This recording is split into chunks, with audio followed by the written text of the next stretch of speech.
Hi, it's Ken from Homebrew Audio. I'm doing a review today in a new house. Actually, the house is old.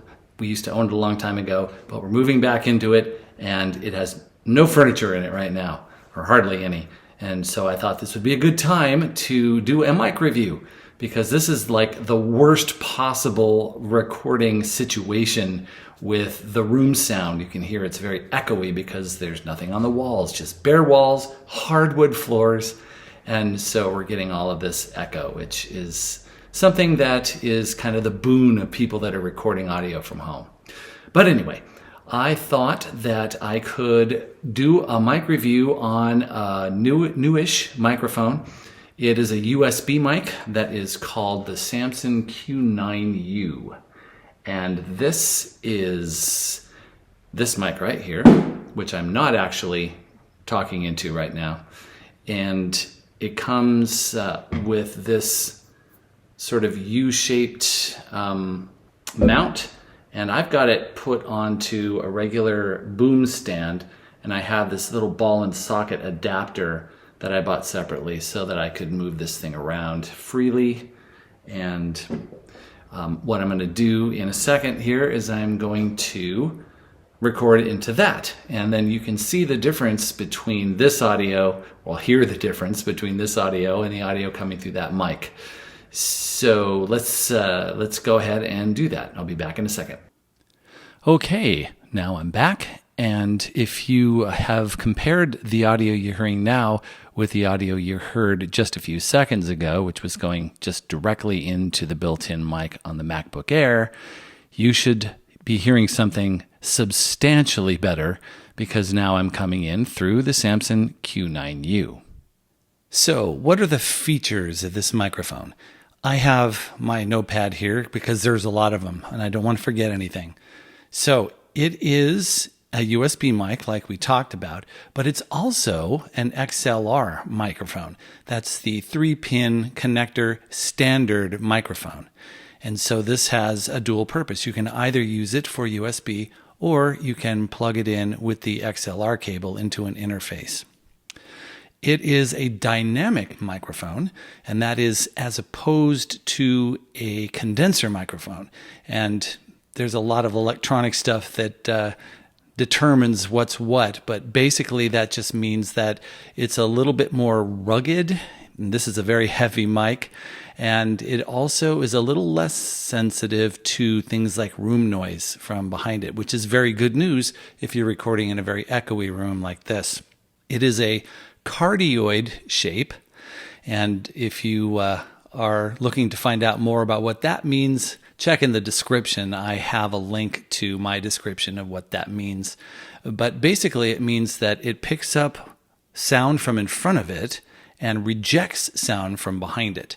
So that is also good news for people in echoey rooms because it'll just pick up right here and not everything behind it. And let's see, it has a headphone output, so you can plug a set of headphones into this, and then you can monitor, you can listen to what you're recording as you record it, which is really handy sometimes to find out what actually is going into either the video or the recording that you're making. And it has 2 tone switches. This is pretty important because this microphone, if you don't engage any of these switches that I'm about to describe, it will sound kind of boomy and muddy. So I'm going to just recommend that you engage both of these switches. One of them is called a mid switch. I'll refer to what that means in a second. And the other one is a low cut switch. Both of these deal with frequency, and if you are confused about what that means or would like to bone up on what that means, again, check the description. I have a video on YouTube that describes what frequency means. What does mid, low, and high mean, and why the word frequency? So that should help. But what it means here is that the low cut will cut low frequencies, really, really bassy frequencies, because your voice doesn't really have any energy down there anyway. And the mid button will turn up frequencies in the mid-range. If you engage both of these switches, it will reduce the problem that this mic seems to have with boominess and excess low frequency. So I have them both engaged right now, and I recommend that you do the same. Of course, you can experiment and should experiment because voices are different, spaces are different, etc. Let's see. Oh, it is an end address microphone. That means that you speak into the end of it rather than the side of it, like so many vocal recording microphones these days, like the Blue Yeti. You're not supposed to speak into the tip, the end. You're supposed to speak into the side of those mics. But this one, you speak into the end, and that's good for a couple of reasons, because if you're doing podcast videos or videos of any kind, really, this mic can stay, if you want it to, can stay out of the video frame and not block your face. The side address microphones, to some extent, have to block your face, but these can sit a little further away because it points right at your mouth. This mic also is kind of cool looking, and that is good news for people who are doing videos and want to have their microphone in the video, because podcast videos nowadays tend to have pretty cool looking mics, and this one fits that bill. Another thing is that you may have noticed that when I say the letter P, that you get a little plosive, a little blast of air, of low frequency air that causes these little things called plosives or P pops. The microphone comes with one of these, and if I stick that on the end there, my P sounds ought to be a little bit less noticeable, and hopefully it'll cut those out, but not reduce the overall frequency of your voice, which can sometimes happen with pop filters like these. Going to take it back off. And finally, there is a mute button on the side.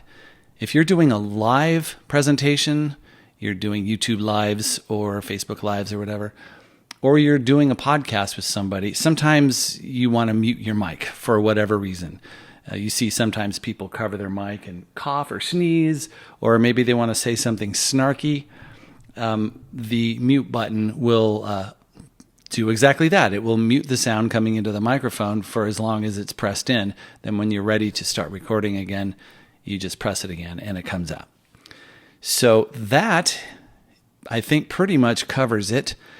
This microphone costs about $190, which is kind of pricey for a USB mic, but as you can tell, it sounds great, helps eliminate room reverb, and it's still cheaper than getting the interface and standard microphone combo. And that's about it. The Samson Q9U, a great sounding microphone that is both USB, which makes it easy plug and play to use with any computer, and XLR, standard microphone that you can use with a high quality interface. And it has all kinds of features that allow you to shape and sculpt the tone, and it also looks great.